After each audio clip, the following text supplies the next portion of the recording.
Hello and welcome. Today is Friday, the end of the week, the 6th day of September 2019. Welcome. My name is Derek, and this is the Money Charts channel. All bets, trades of the like within each his own risk and their own reward. Let's go quarterly all the way lower within multiple time frames as we still have continuation of attempted exitation of the 18 average, which has been declining from this high. We have a point A low from the 1971 area of around buck and a quarter, buck and 30. And then this $50 high at about early mid-January 1980, which I don't remember, but at that stage I would have been barely 4 years old.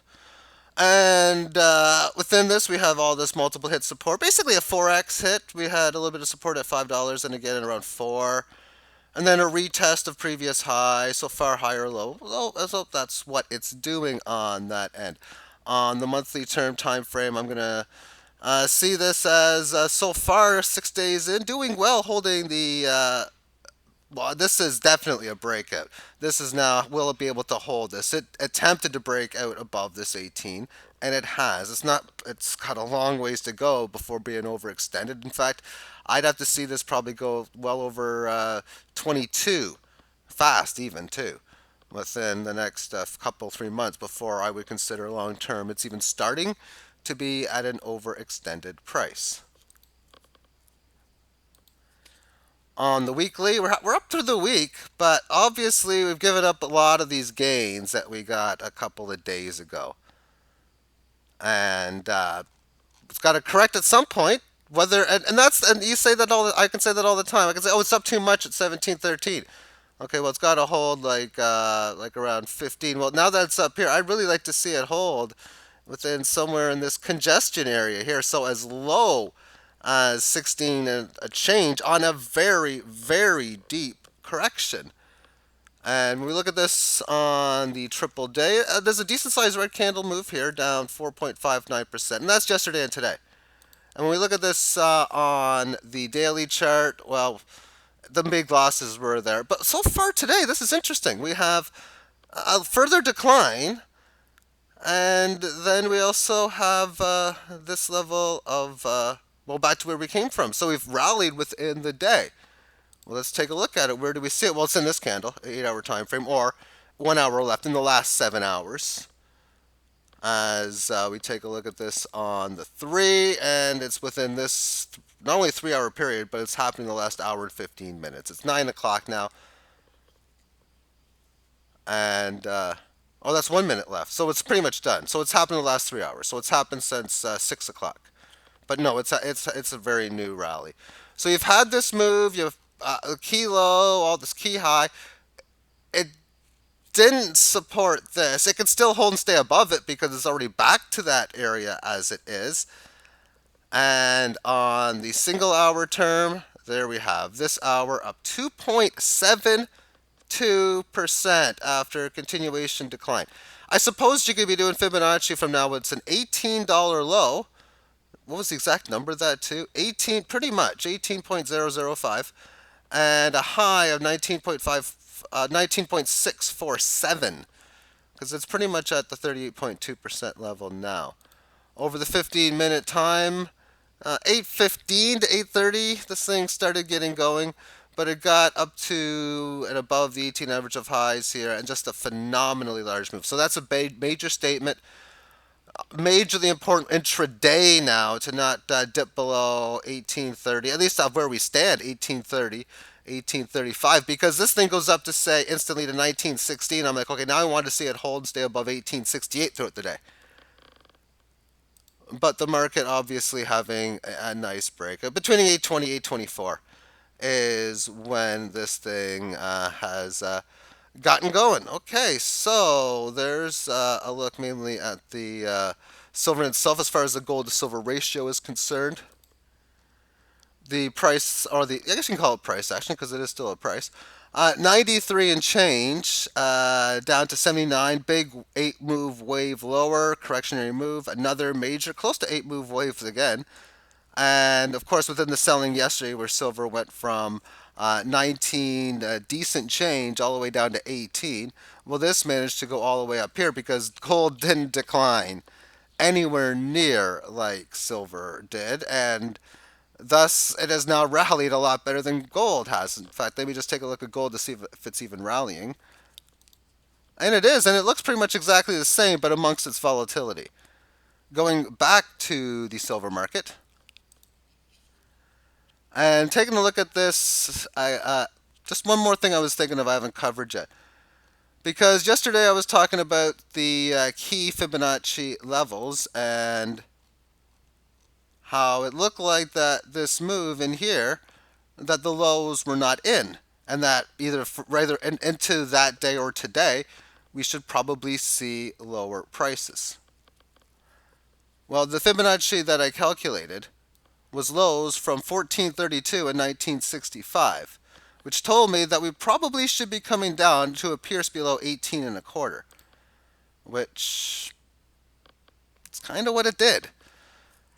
So we'll see how we move from this point on. But yeah, from this level, let me just calculate Fibonacci. Well, it's the same high, so it's 18 even. So 1800 and 1965.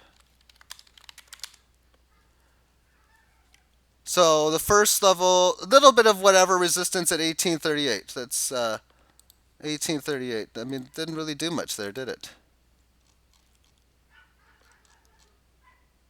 No, it didn't find resistance there. So when you see no resistance here, like, especially if you're looking at this on a tick by tick basis, you're like, okay, yeah, if we're not finding this, we're going to 38.2. We didn't resist the 23.6, guys and girls and gals and everyone else. So that's 1861. That's where we are now. So we're consolidating and congesting at that level. So, okay.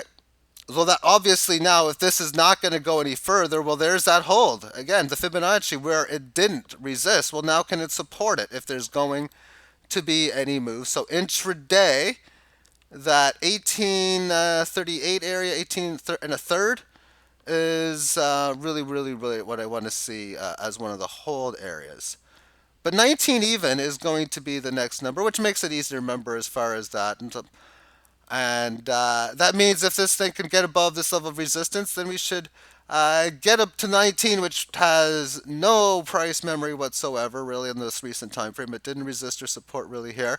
It is an even number, and they usually pierce extra. So I would be assuming that it would be a move to about 19 and a dozen, $19.12, and up to about maybe 1917, 1918, or maybe another way of putting it is low change over 19 and a dime is the next intended target. And overall, within this, we're going to have these volatile moves, and that statement has been made on, actually, I want to show the monthly.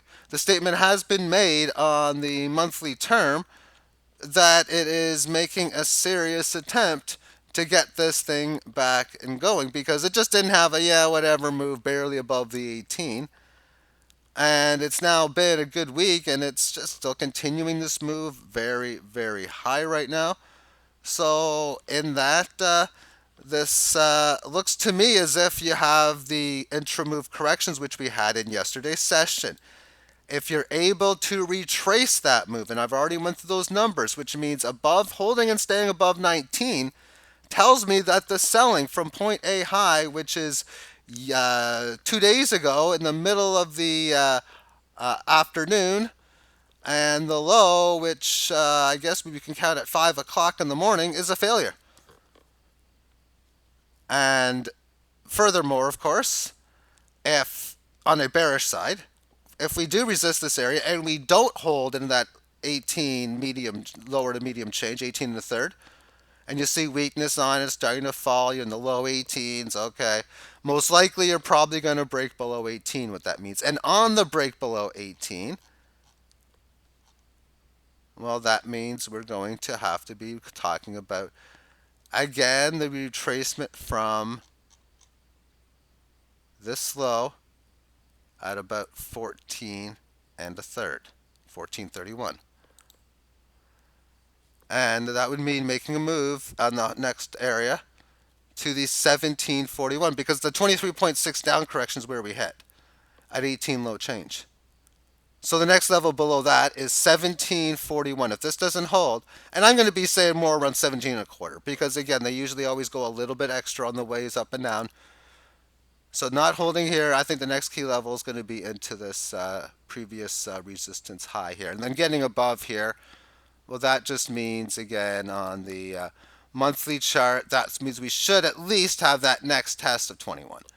And then breaking above 21, then we'd be talking about going from like 24, and then this 27, 26 level, and then around 31, the low 30s. And there's a lot of those previous levels. Then getting above here, there's pretty much hardly any price memory above 35. There's a little bit here, and there was a very tiny microscopic amount in 1980. And that's that whole point to me. The fact that there was previous price memory at that point. Thank you for tuning in, and have yourself a great day. Bye bye.